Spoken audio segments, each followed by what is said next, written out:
తెలంగాణ జాగృతి రాష్ట్ర కార్యనిర్వాహక అధ్యక్షుడు ఎల్. రూప్సింగ్ మీడియాతో మాట్లాడుతూ ఈ నెల 31 మరియు వచ్చే నెల 1 తేదీలలో కవితగారు కరీంనగర్ పర్యటన చేయనున్నారని తెలిపారు. ఆమె ముందుగా హుజురాబాద్, మానకొండూరు, చొప్పదండి ప్రాంతాలను సందర్శించి కరీంనగర్లో నైట్ హాల్ట్ చేస్తారని చెప్పారు. తదుపరి రోజు వివిధ రంగాల మేధావులు, విద్యావంతులు, డాక్టర్లు తదితరులతో సమావేశమై సామాజిక తెలంగాణ కోసం సలహాలు, సూచనలు స్వీకరించనున్నారని పేర్కొన్నారు. బీసీ రిజర్వేషన్లు, పూలే విగ్రహం, బీసీ డిక్లరేషన్ వంటి అంశాల్లో కవితగారి కృషి ఫలితంగా ప్రభుత్వం చర్యలు చేపట్టిందని ఆయన అన్నారు. కవిత పర్యటనను విజయవంతం చేయాలని జిల్లా అధ్యక్షుడు గుంజెపడుగు హరిప్రసాద్ పిలుపునిచ్చారు. సమావేశంలో అనేక జాగృతి నాయకులు, సభ్యులు పాల్గొన్నారు. కవితక్క జనం బాట కార్యక్రమానికి సంబంధించి పోస్టర్ రిలీజ్ను ఈరోజు చేసుకోవడం జరిగింది. పర్యటనకు సంబంధించిన వివరాలన్నీ కూడా మా రాష్ట్ర కార్యనిర్వాహక అధ్యక్షులు అన్న రూప్సింగ్ అన్న గారు తెలియపరుస్తారు. అదేవిధంగా కరీంనగర్ జిల్లాలో మరి కవితక్క జనం బాట కార్యక్రమంలో భాగంగా మరి కరీంనగర్కు విచ్చేస్తున్నటువంటి సందర్భంలో మరి ఇక్కడ పెద్దలను, మేధావి వర్గాన్ని, కుల సంఘాల నాయకులను, బీసీ సంఘాల నాయకులను, ప్రజా సంఘాల నాయకులను, కవులను, కళాకారులను, డాక్టర్స్ను, ఇంజనీర్స్ను, అడ్వకేట్స్ ఇలా పెద్ద ఎత్తున అందరినీ కలవాలి. రానున్నటువంటి రోజుల్లో జాగృతి యొక్క విస్తరణకు, జాగృతి యొక్క బలోపేతానికి, ప్రజా సమస్యల పరిష్కారం దిశగా భవిష్యత్తులో జాగృతి ఏ విధంగా పనిచేయాలి, ప్రజా సమస్యలనే లక్ష్యంగా చేసుకొని ప్రజలకు అవసరమైనటువంటి విధానంలో ఏ విధంగా పనిచేయాలి, ఏ విధంగా ముందుకు పోవాలి అనేటువంటి దాంట్లో మనందరినీ కలిసి సమాలోచనలు చేసి ఈ రాష్ట్రంలోనే ఒక గొప్ప శక్తిగా రాజకీయ పార్టీల కంటే ధీటుగా ఈ తెలంగాణ జాగృతిని బలోపేతం చేయాలనే ఆలోచన కవితమ్మ గారు చేస్తూ ఉన్నారు. మరి అటువంటి సందర్భంలోనే మరి నన్ను జిల్లా అధ్యక్షుడిగా నియమించిన తర్వాత మీ అందరూ కూడా ప్రత్యక్ష సాక్షులు. చాలామంది నేను జాగృతి సభ్యత్వం తీసుకుంటాను, జాగృతిలో చేరుతాను, ప్రజలకు అవసరమైనటువంటి వేదిక జాగృతినే. ఎందుకంటే ప్రజా సమస్యలను ప్రభుత్వం దృష్టికి తీసుకుపోవడంలో కానీ 42% బీసీ రిజర్వేషన్ మీద నిరంతరంగా పోరాటం చేయడం కానీ ఇలా ప్రభుత్వంలో ఒక కదలిక వచ్చిందంటే ఇలా కవితమ్మ ద్వారానే ఆ కదలిక వచ్చిందని చెప్పి కుల సంఘాల నాయకులు కావచ్చు, అదేవిధంగా వివిధ రాజకీయ పార్టీలలో పనిచేస్తున్నటువంటి వాళ్ళు అందరూ కూడా పెద్ద ఎత్తున మేము జాగృతిలో మమేకం అవుతాం, జాగృతితో కలిసి పనిచేస్తామని ముందుకొస్తున్నటువంటి మాట, జాగృతిలో చేరుతున్నటువంటి మాట మీ అందరు కూడా తెలిసింది. ఇంకా కూడా చాలామంది మేము జాగృతిలో చేరుతాం, మేము జాగృతి కవితక్క నాయకత్వంలో పనిచేస్తామని చెప్పి ముందుకొస్తూ ఉన్నారు. ఇప్పుడు జనం బాట కార్యక్రమంలో కూడా ఇప్పటికే చాలామంది కరీంనగర్ జిల్లాలో ఉన్నటువంటి ముఖ్యమైనటువంటి వాళ్ళు, అంటే సమాజాన్ని ప్రభావితం చేసేటువంటి వాళ్ళు, కుల సంఘాల నాయకులు కావచ్చు, మేధావి వర్గం కావచ్చు, కవులు కావచ్చు, కళాకారులు కావచ్చు, కవితక్కతో మేము కలుస్తాం, వీలైతే కవితక్కను మా ఇంటికి ఆహ్వానించుకుంటాం, వారితో చాలా విషయాలు మాట్లాడేది ఉంది అని చెప్పి ఇప్పటికే చాలామంది పెద్దలందరూ కూడా సంప్రదిస్తూ ఉన్నారు. అదేవిధంగా మేము కూడా కవితక్క పాటలో జాగృతితో ప్రయాణం చేయడానికి, జాగృతిలో చేరడానికి మేమందరం కూడా కవితక్కతో పనిచేయడం సిద్ధంగా ఉన్నామని చాలా మంచి రెస్పాన్స్ వస్తూ ఉంది.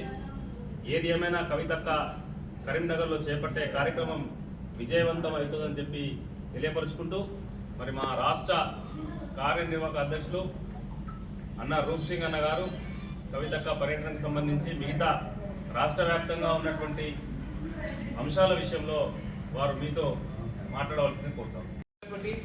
అదేవిధంగా వచ్చే నెల 1 ఈ 2 రోజుల పాటు జాగృతి అధ్యక్షురాలు బహుజనుల గొంతుక శ్రీమతి కల్వకుంట్ల కవితక్క గారు కరీంనగర్కు రాబోతా ఉన్నారు.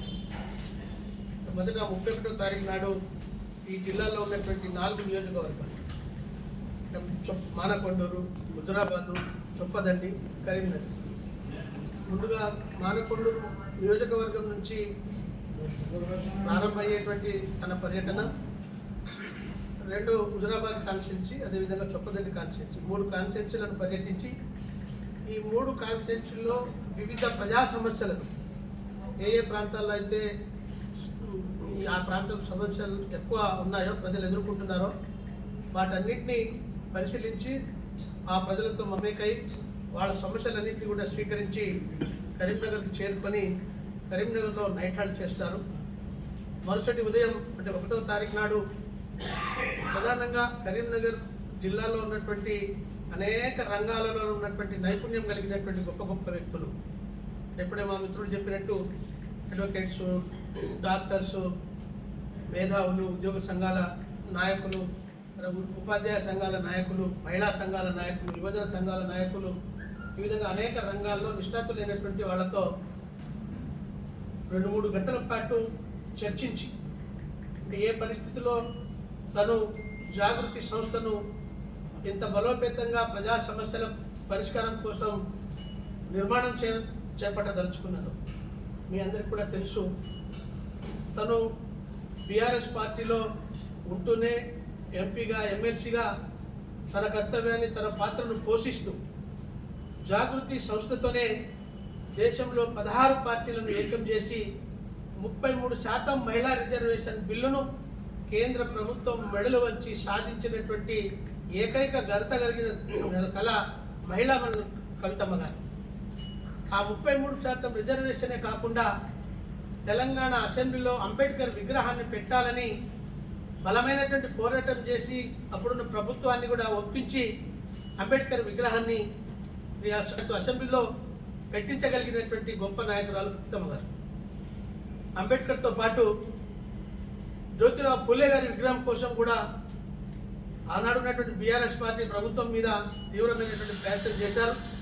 స్థలాన్ని కూడా ఐడెంటిఫై చేశారు. కానీ అది ప్రతిష్ఠించకంటే ముందే ప్రభుత్వం పడిపోయింది. అది ఒక పెండింగ్ ఉంది.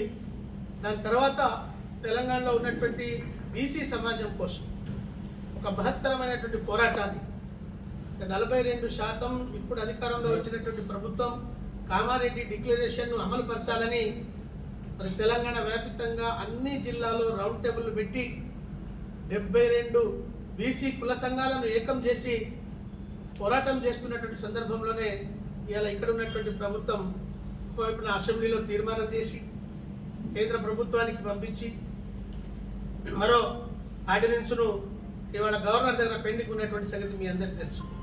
ఇట్లా ఏ పని చేసి ఎటువంటి కల్మిషం లేకుండా అది విజయవంతం అయ్యేంత వరకు పోరాటం చేసేటువంటి కవితక్క మరి జాగృతి ద్వారా 33 జిల్లాలు తిరిగి మేధావులతో సమాలోచన చేసి ప్రజలతో మమేకమై భవిష్యత్తులో ఒక బలమైనటువంటి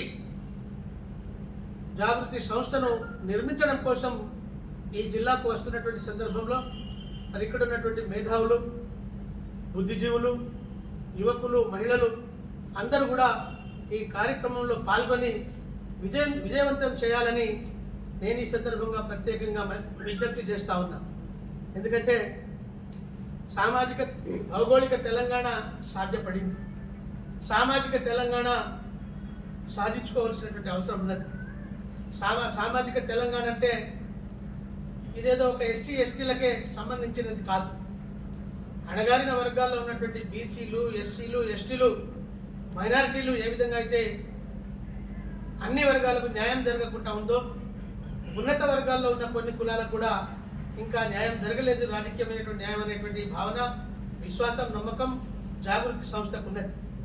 మరి అవి సాధించబడాలంటే కవితమ్మ గారు తలపెట్టినటువంటి ఈ మహత్తరమైనటువంటి కార్యక్రమాన్ని ప్రతి ఒక్కరూ పాల్గొని విజయవంతం చేయవలసిందిగా నేను ప్రత్యేకంగా పేరు పేరున ప్రతి ఒక్కరికి విజ్ఞప్తి చేస్తాను. జై జాగృతి.